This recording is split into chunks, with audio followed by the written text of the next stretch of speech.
శ్రీమాత్రే నమః. శ్రీ మహాలక్ష్మే నమః. నారాయణ సమారంభాం వ్యాసశంకర మధ్యమాం అస్మదాచార్య పర్యంతాం వందే గురు పరంపరాం.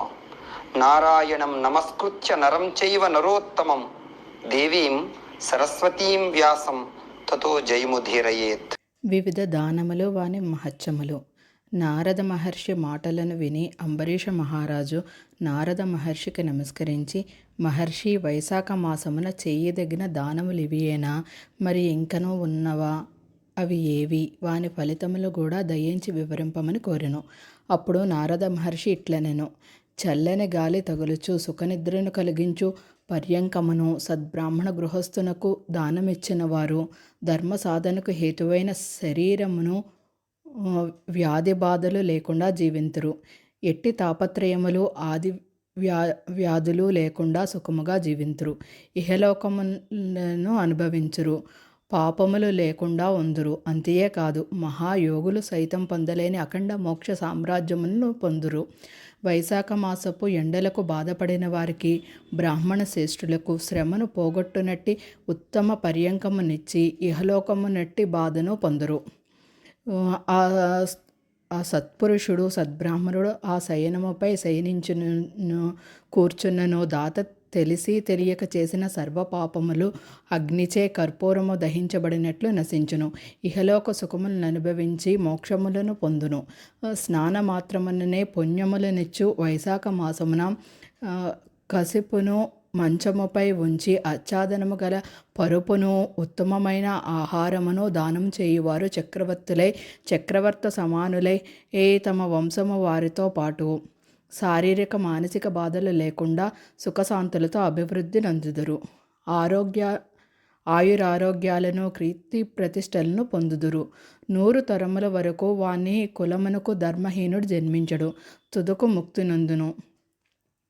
స్తోత్రియుడైన సద్బ్రాహ్మణునికి ఆ మంచముపై పరుపుతో పాటు దిండును కూడా దానమిచ్చునుచో సుఖనిద్రకు కారణమైన మంచమును, పరుపును, దిండును ఇచ్చుడిచే ఆ దాత అందరకు అన్ని విధములా ఉపకారం చేయువాడే. ప్రతి జన్మయందును సుఖవంతుడు, భోగవంతుడు, ధర్మపరాయణుడే అన్నిటా విజయమునందుచు 7 జన్మల వరకు మహావైభోగం గడిపి తుదకు ముక్తి నందును.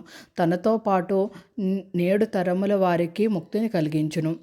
గట్టి తుంగ మున్నగు వానిచే నిర్మితమైన చాపను దానమిచ్చినచో శ్రీ మహావిష్ణువు సంప్రీతితో తానే దాని యందు శయనించును.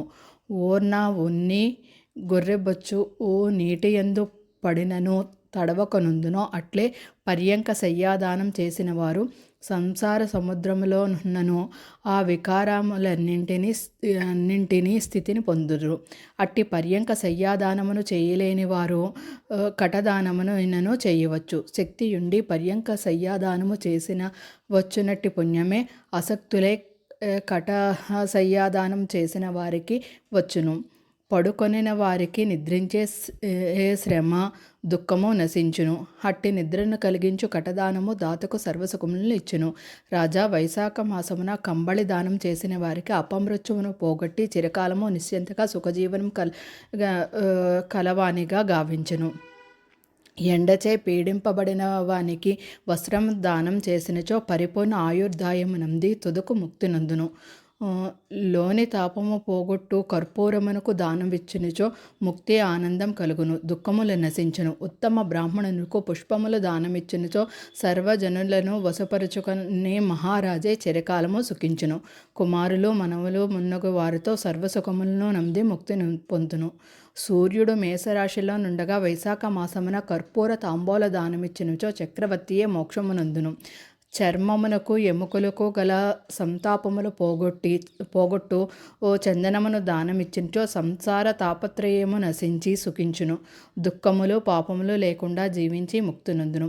కస్తూరి మున్నగు సుగంధ ద్రవ్యములనిచ్చినచో ఎట్టి బాధలు లేకుండా జీవించి మోక్షమునందును. పద్మమాలను గాని అడవి మల్లెల మహలను గాని దానమిచ్చినచో చక్రవర్తియే సర్వజన మనోహరుడై చిరకాలము జీవించి ముక్తి నందును. వైశాఖమున మొగలి మల్లె పువ్వులను దానమిచ్చినచో మధుసూదని అనుగ్రహముకు సుఖభోగములంది ఈ ముక్తి నందును. పోక చెక్కలను, సుగంధ ద్రవ్యాలను, కొబ్బరికాయలను దానమిచ్చినచో 7 జన్మల వరకు బ్రాహ్మణుడై జన్మించి వేద పండితుడు ధనవంతుడై ఉండి 7 తరముల వారితో కలిసి ముక్తి నందును.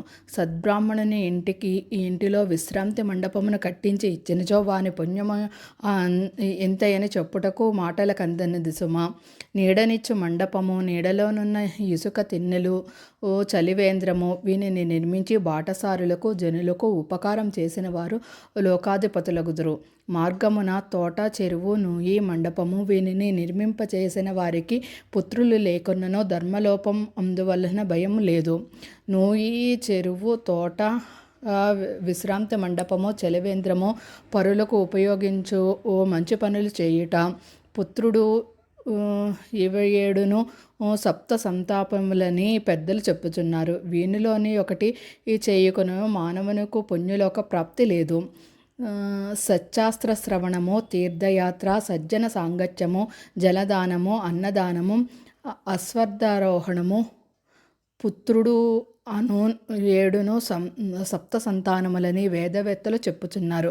100 కొలది ధర్మకార్యములు చేసినను సంతానం లేని వారికి పుణ్యలోక ప్రాప్తి లేకుండుటచే అతడు పైన చెప్పిన 7 సంతానములలోనూ యథాశక్తిగా వేనినైనను ఏ ఒకదానినైనను చేసి సంతానవంతుడై పుణ్యలోకమునందు వచ్చును. పుణ్య పాప వివేకము లేని పశువులు, పక్షులు, మృగములు, వృక్షములు సద్బ్రహ్మచారణము లేకపోవటచే పుణ్యలోక ప్రాప్తి నందవు.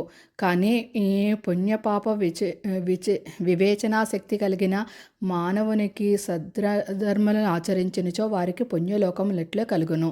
ఉత్తమములైన పోక చెక్కలు, కర్పూరము మున్నగు సుగంధ ద్రవ్యాలు కల తాంబూలాలను బ్రాహ్మణులకు దానమిచ్చిన వారి పాపములన్నీ పోవును. తాంబూలదాత కీర్తిని, ధైర్యమును, సంపదను పొందును. నిశ్చయము రోగి అయిన వాడు తాంబూల దానం ఇచ్చినచో రోగ విముక్తుడగును. ఆరోగ్యం కలవాడు దానమిచ్చినచో ముక్తి నందును.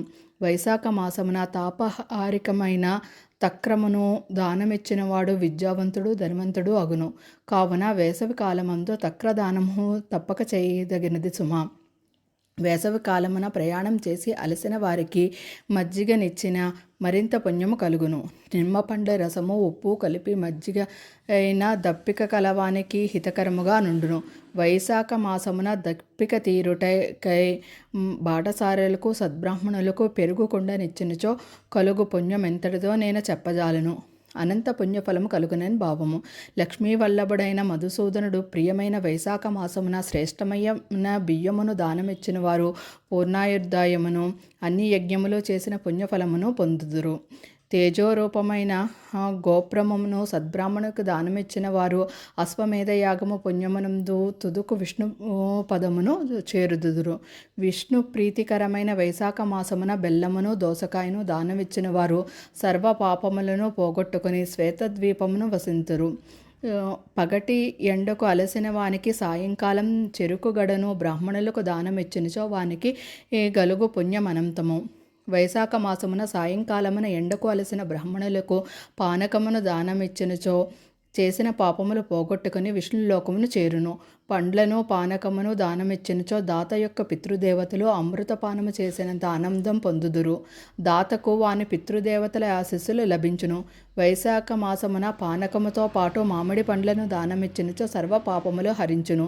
పుణ్యలోక ప్రాప్తి కలుగును. చైత్రమాసములంది అమావాస్య నాడు పానకము నిండిన కుండను దానమిచ్చినచో గయాక్షేత్రమున 100 మార్లు పితృసార్థములు చేసినంత పుణ్యము కలుగును.